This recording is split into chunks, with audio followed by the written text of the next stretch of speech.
Morning, students. Welcome. This is Mr. Charles, and I'll accompany you through this checkpoint online session number 4, Unit 5, Facing the Future. In this unit, you will distinguish a story setting, pace, and structure. Distinguish collocations, character, suspense, prediction, and how to compare with other stories. You will write a review, plan a short story, and write a letter. But first, let's brainstorm together. What do you imagine your future will be like? Personal life, family life, work life? What do you imagine the future of the planet will be like? Will we be able to help preserve the environment or just keep bringing destruction to it? And if you could put an item in a capsule that would be open after 50 years, what item will you choose and why? Think about these questions. 2012, we were warned. This is a movie that was released in that year, 2012, and it portrayed the end of the world. It is a futuristic, disastrous movie in which an American writer discovers that the world is about to end and travels from Los Angeles to China to try to save his son and daughter from the cataclysmic effects of climate change, disastrous effects. This is not the first movie to tackle this idea of the end of the world, though, whether it is because of climate change, alien life, or just plain post-apocalyptic Earth. What will happen after the majority of us die, or the countries go to get all together to war. Here are some other names in the cinema, in case you're interested. The Day After Tomorrow, released in 2004, Knowing, released in 2009, Take Shelter, released in 2011, and Mad Max, Fury Road, released in 2015. Go to text page 58 and 59, please. These are some comments by film critics on the movie 2012. 2012 features your pretty standard disaster movie requirements. An array of scientific nonsense, depiction of your favorite landmarks dying fiery deaths, and more people escaping in the neck of time sequences than is worth counting. There are 3 separate scenes with airplanes taken off from runways being consumed by fire. 3. 2012 is generally fun and has some unexpected twists in the story towards the end. So if you haven't seen a movie with lots of explosions and not much thinking, this may fit the bill. Expect nothing intelligent about this movie and you will be fine. The camera is always high and dry to give audiences the best panoramic view, but it removes all tension from proceedings. You're always at a safe distance. 2.5 hours of heaving and cleaving, crashing and crunching. 2012 is the rare case of a bad film that I'm nevertheless obliged to recommend you to see. Most of all, I like the airlifting of giraffes to ark safety via helicopter and the bizarrely unreasonable cheeriness of the beleaguered survivors, who all but shout hip hip hooray after billions of other Earth citizens lose their lives. I can't claim to have seen every terrible film in cinematic history, but in my very extensive watchography, 2012 is certainly in the top 5 worst ever. Gleefully over the top, This film takes the disaster movie pretty much as far as it can go. Total popcorn entertainment with ridiculous dialogue and impossible situations, special effects that will boggle the brain for a good 2+ hours. There's a whole world of destruction going on in the film's ridiculously excessive special effects sequences, but there is a whole lot of entertaining going on too. My enthusiasm for 2012 is not because I think it's high art with an important social message. This movie is about pure spectacle, and it pulls that off fabulously. Bigger, louder, crazier, and more wildly exhilarating than everything previously attempted. Films of this sort are plotted shish kebab style. Disaster, change of scenery, new disaster. But on the level of spectacle, 2012 is top notch. A preposterous, overlong mess that is filled with cheesy dialogue and cliche-ridden characters. Remarkably, 2012 does not even really try to be profound, which is a good thing. All it tries to do is what it knows how to do best: entertain. At that, it comes up a winner. A deliriously ludicrous guilty pleasure of a blockbuster in which the end of the world is turned into a 2.5-hour roller coaster ride.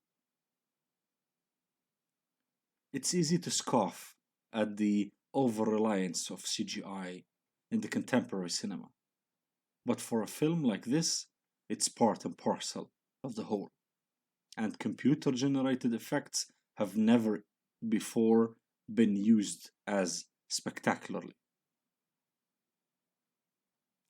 These reviews are all or were all written on Rotten Tomatoes, a website that is filled with critics and film go-getters that comment on or review particular films.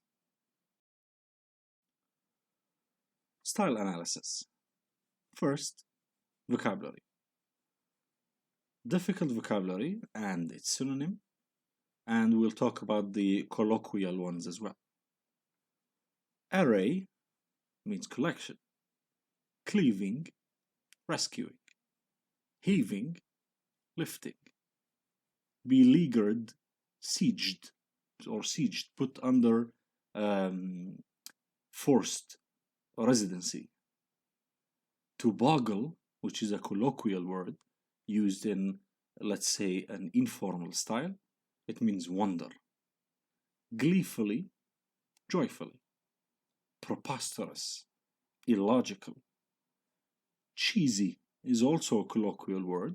It means cheap and unpleasant to watch. Deliriously, incoherently. Ludicrous, laughable. To scoff, to mock. Parcel, pack. Top notch, also colloquial, to mean first class. It's great. Blockbuster, colloquial as well. It means it had great commercial success.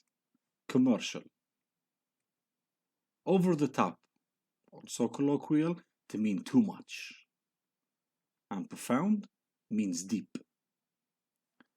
Here's a task for you. Come up with the part of speech for each of these words. Are they verbs, nouns, adjectives, adverbs, etc.? Collocations. Page 60. A collocation is two or more words that often go together. These combinations just sound right to native English speakers, who use them all the time. On the other hand, other combinations may be unnatural and just sound wrong. These collocations can be proverbs. For example, tell me who you go with and I'll tell you who you are. There is an equivalent of this in Arabic as well. Cliches, for example, the information revolution. This has been a collocation and a cliche for too long now, since the beginning of the 2000s or early 2000s, when computers and cell phone technology has become acceleratingly fabulous. Or a fashionable term, for example, once upon a time. All these words go together, whether they belong to the proverb category, cliche category, or just a used fashionable term like once upon a time. This picture is of a proverb called break a leg. And it definitely doesn't mean the picture actually break a leg, break the bones of a leg, but it means good luck. And the collocation here is break and leg, break a leg. You cannot say, for example, break a neck for you to mean good luck, or shatter a leg, destroy a leg for you to mean good luck. The collocation, the term that is often used together or all the time used together, is break and leg. They are commonly used in speaking, but when used in writing, they provide a common ground for the reader to relate to. We have tackled collocations and the pairs in Unit 2, if you remember. Examples of collocations in the text: the nick of time, at a safe distance, high and dry, hip hip hooray, part and parcel. All of these are collocations found in the text we've just read. How to write a film review. First, you have to describe its genre. Is it a comedy, action, mystery, romance, etc.? You have to state where and when it is set, the location and the time period. You have to state who are the main characters, their names as actors, and the characters they're playing in this movie. You have to state what is it about, its main idea. You have to state or to write a summary of main events, but do not include the ending, because some people who might read your review might have not watched the movie yet. So make sure you don't include any spoilers.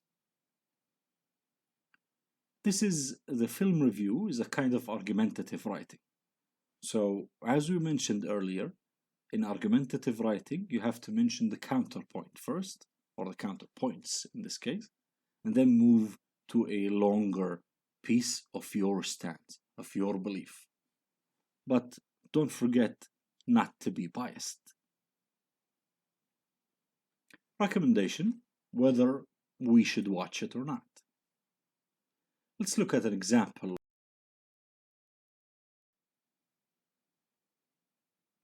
This is a film review for The Invisible Guest, a Spanish movie released in 2017. I've colored the parts of this paragraph for you to relate to each point we have just mentioned on how to write the film review.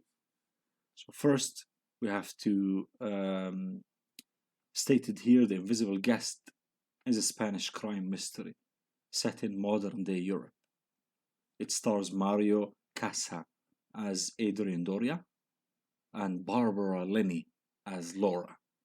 So we stated the name, the genre, where is it set in Europe, and the time period, modern day, our times.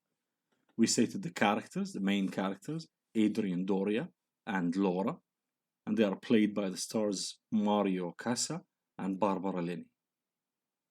Main idea, it tells the story of a businessman whose lover gets murdered and he is blamed for her death.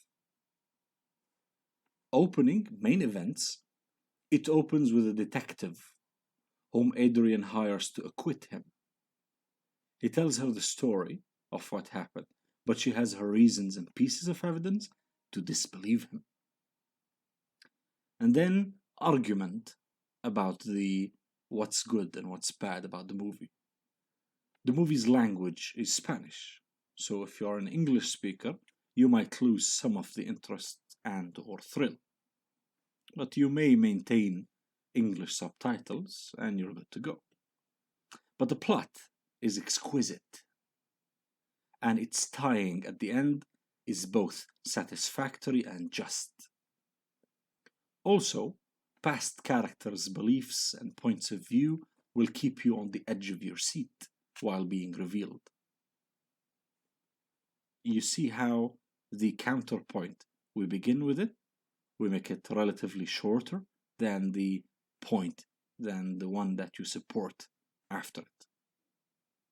At the end, the recommendation, if you have 2 hours to craftily kill, if you are into mysterious shockers and have another 2 hours to be post-amazed, go watch The Invisible Guest. It's a great movie, actually. I recommend you to watch it. Thank you for listening. We're done for today. Stay safe and keep up the good work.